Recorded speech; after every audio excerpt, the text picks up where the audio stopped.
So can you see the slides?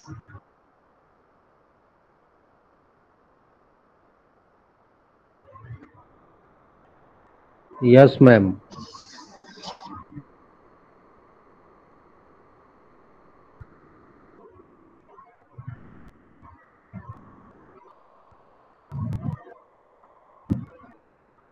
Okay. So let us start.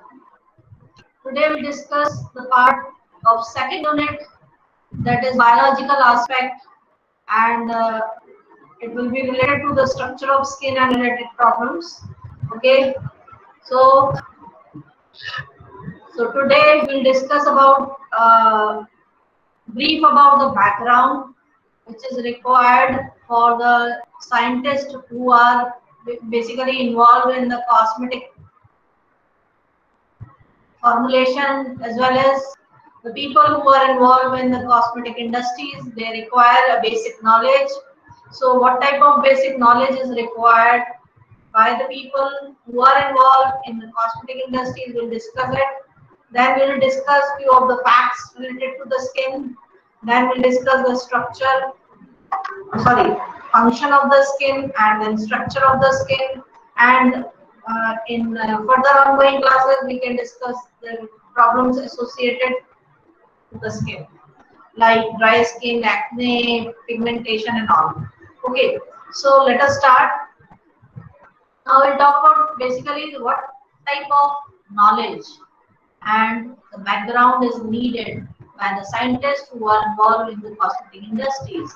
So first and the main important thing is the person who are involved in the cosmetic science, they must have the basic knowledge of anatomy and physiology of the substrate where we are applying these formulations. Okay, that is, we all know that the cosmetic preparations, they are external preparations which are being applied on skin, hair, lips, teeth, etc.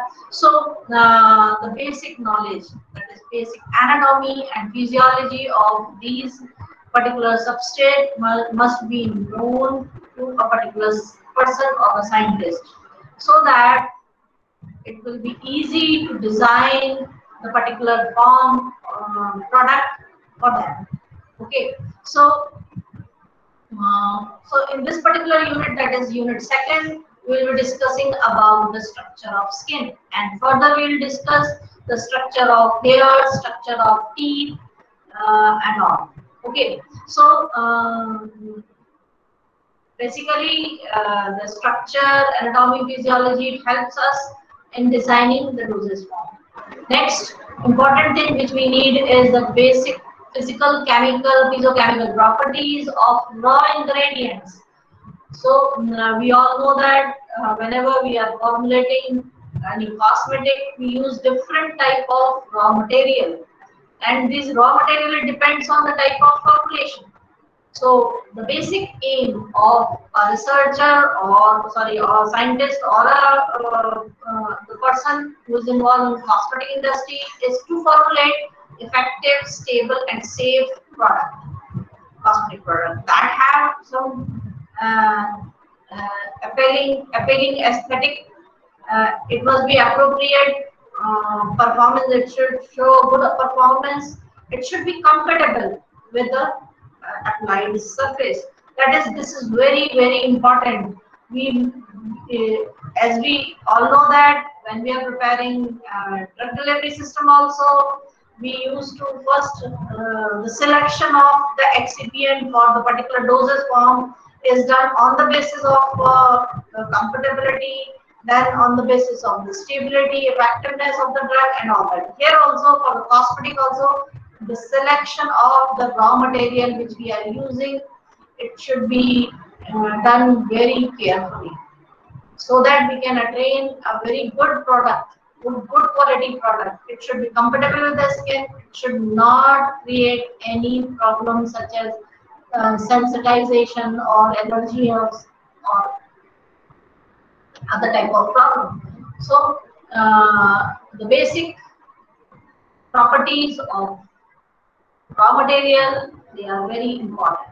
Next, the background related to the raw material, like whether it is organic, inorganic, or polymeric compound, what are its property. Then now the trend is moving towards the herbal things. Why? Because the herbal raw material or herbal products, they are having very less harmful effect on the skin or on the body. So in the section herbal cosmetic, we'll be studying the different type of herbal chemicals that can be herbal excipient which we are using, and how what particular thing can be used for what purpose. Okay, so we'll discuss in detail in further classes. Next is to choose appropriate ingredient. The basic properties and therapeutic effect of raw material on the target surface have to be known. That is, whatever the chemicals which we are using, we must know its therapeutic action on the body, right? Because we are using some OTC drugs also for the purpose of cosmetic. Okay, before using them in a cosmetic products, we must know what is the therapeutic action or what is the therapeutic effect of that raw material, so that it is used correctly. Okay, so next is about the formulation technology. So under the B form, you must have studied the two subjects, that is Pharmatech 1, Pharmatech 2. So all the formulation technology you have already studied under the B form. So that experience and that particular thing will be recalling for the formulation of cosmetic products. Okay, so formulation technology tells us various type of manufacturing techniques. What are the different manufacturing techniques that can be used for different type of cosmetic products? Okay, so for the product designing also, these technology they help us. Next is uh, then the person should know the current guidelines, rules and regulations relevant to cosmetics and OTC drug and cosmetic products. So all this we have already discussed in unit 1. So that is under the cosmetic regulation, we have already discussed what are the rules, what are the regulations regarding the cosmetic products. We have already discussed this part. Then similarly, as we prepare different type of doses form, after preparing them, they are need to be evaluated just to check the quality of the product. Here also, the cosmetic products, they must be tested. So the different type of test and testing methods that are used for cosmetic and OTC drug cosmetic products. So the person should have a good knowledge about this, so that the safe, stable, and effective cosmetic products can be designed.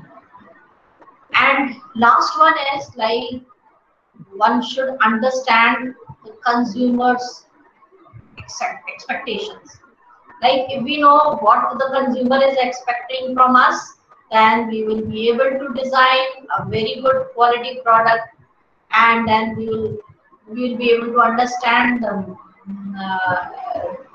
what is needed in the market and how the business can be explored. So for the marketing and the business, understanding of this consumer expectation is very important. Okay, so whether this much is clear to everybody?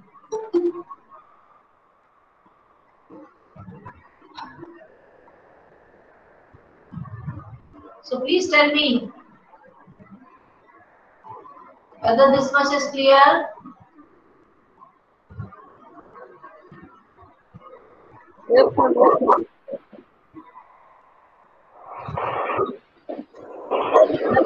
Proceed. आप सबको समझ आ रहा है? Yes, ma'am. आगे बढ़े. Now next is for designing cosmetic products for skin. So what we need is first we must know the facts, structures, and different type of skin. If we know that all this we have, if we know the knowledge, if we have a background about the skin, everything, if we know the information about the facts about the skin, we will be able to design appropriate uses form for the skin. Next is there are various endogenous and exogenous factors that can affect the skin. Okay, like endogenous factors, they are the diet related factor, then age related factor, then exogenous factors like the condition where the person is living, like the hot or cold place or humid, non-humid place, and then the environment, like there are various type of toxins present in the environment. We all know that nowadays the environment is polluted just because of several type of pollutants. Okay, so all these, they are the exogenous factors which affects the nature of the skin. Okay, and then next is the type of cosmeceuticals with therapeutics. Okay, so we'll discuss this particular part in three different aspects. Okay, so first is the facts about the skin. So, like we all know that skin is the largest organ of the body and is responsible for different type of function. Like it protects our body. Every 28 days, our skin renews itself. That is, it is every time a new refreshed layer of skin is being formed in every 28 days. Next is over 50% of the dust in our home is actually due to the dead skin. That is, our skin, it continuously shreds and uh, and even the dust, whatever the dust is present in our house is just because of our skin. Okay, so these are very interesting facts related to skin. Then it takes up to 6 months for a baby to develop their permanent skin. Okay, then even a minute, sorry, every minute your skin shreds more than 30,000 dead cells. मतलब कि हर minute में आपके 30,000 sales जो है shred होते हैं हमारी body से. Next is we shred between 0.03 to 0.09 gram of skin per hour and up to 35 kg of our body weight is being shredded in the form of skin up to the course of lifetime. Okay. Then if we compare the area, about 21 square feet is the area of our skin. Our skin weight is near about 7 pounds. It consists of 300 billion individual cells. Okay, and each square inch of the skin has roughly 10 hairs, 15 oil glands, 72 feet of nerve fibers, 100 sweat glands, and over 3 feet of blood supply, blood vessels. So these are the facts related to skin. Next, we'll discuss about the functions. So we all know what are the different functions of the skin. Like skin prevents the dehydration. Now in the diagram you can see there are different type of function or roles they have been done by the skin. Like stops the penetration of noxious foreign material and microorganisms. That is, it protects us from various microorganisms like bacteria, viruses, then different type of materials, foreign materials. So it acts as a barrier layer It protects us from various kind of foreign material and bacteria as well as viruses. Then next function is the cushioning effect of the skin. Then it helps to maintain the body temperature. हम सब जानते हैं कि main काम skin का होता है body के टेम्परेचर को कंट्रोल करना, ठीक है। और डिफरेंट टाइप के स्टिमुलाइज हैं, सेंसरी फंक्शन काम करता है skin. Stimulus like cold, heat, pain, touch, pressure, ये जितने भी सेंसेस हैं वो हमको थ्रू स्किन के थ्रू ही ब्रेन तक पहुंचाए जाते हैं। ओके, तो स्किन के फंक्शंस में ये सारे हैं। फिर अगला फंक्शन है थर्मल कंट्रोल, जो कि हमने बात की अभी कि रेगुलेट द बॉडी टेम्परेचर। तो हीट लॉस भी हो सकता है, हीट रिटेन भी हो सकता है। मतलब कि गर्मियों के केस में हीट लॉस करता है थ्रू स्वेटिंग। हम जानते हैं कि समर्स में बहुत ज्यादा स्वेटिंग होती है। क्यों होती है? क्योंकि स्वेटिंग से वाटर इवेपोरेट होता है और बॉडी हमारी कूल डाउन होती है। So thermal regulation by heat loss is done in summers, whereas heat retention in winters, it prevents and it controls the body temperature by preventing the loss of heat from the body. Okay, so इस तरह वो thermal regulation करता है। Next,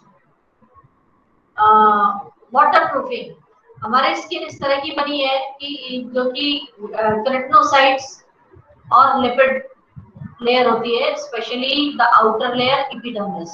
तो keratinocytes जो lipid matrix में पड़े होते हैं, उनका काम क्या होता है? Basically they provides a water proofing. तो वाटर प्रूफिंग का मतलब ये है कि ना तो वाटर बहुत तेजी से अंदर आ सकता है और ना ही बहुत तेजी से बाहर जा सकता है। सो it prevents our skin from drying out. Otherwise क्या होगा यदि ये फंक्शन प्रोवाइड नहीं करता है स्किन को, बहुत जल्दी हमारी स्किन ड्राई हो सकती है। क्यों? क्योंकि हमारे एनवायरनमेंट में मौसम बदलते रहते हैं, कभी ह्यूमिड होता है तो कभी ड्राई सीजन भी होता है और वेट सीजन भी होता है।